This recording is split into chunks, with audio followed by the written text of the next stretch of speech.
অনেকেই মনে করে আমি তো খুব সহজ সরল সিধা সাদা মানুষ, আমি কারোর ক্ষতি করি না।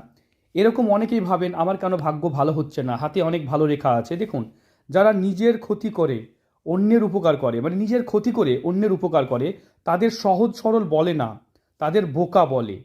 তাদের বোকা বলে। এবং বোকা মানুষ, বোকা চিরকাল ঠকেছে এবং ঠকবে। তাই অনেকে মনে করে যে আমি তো পর উপকার করি, সমাজসেবা করি, সবার ভালো করি, ভগবান আমার কেন ভালো করছে না। দেখুন, নিজের ক্ষতি করে যদি অন্যের উপকার করেন, তাহলে আপনার কখনোই ভালো হবে না। লোকে আপনাকে খুব হালকাভাবে নেবে এবং আপনার ক্ষতিতে তারা আপনার ক্ষতি করবে। তাই এক কথায়, উপকার করুন কিন্তু নিজের ক্ষতি করে নয়।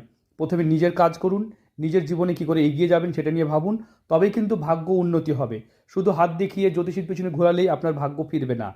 আপনারা অবশ্যই কমেন্ট করবেন আমি কথাটা ভুল বলছি না ঠিক বলছি। তাই নিজের নিজের আগে নিজের ভালোটা দেখুন, তারপরে সমাজের ভালো করবেন। দেখবেন প্লেনেও দেখবে অক্সিজেন সিলিন্ডার লেখা থাকে যে আগে নিজে সিলিন্ডার পড়ুন, নিজের মাস্ক লাগান, তারপরে অন্যকে হেল্প করবেন। অন্য কাউকে হেল্প করার জন্য বলা হয় না। তাই আগে নিজের ভালো করুন, তারপরে কিন্তু অন্যের উপকার করবেন। না হলে কোনো জ্যোতিষী বাঁচাতে পারবে না। আপনার হাতে যতই ভালো লেখা থাকুক, তার সুফল পাবেন না।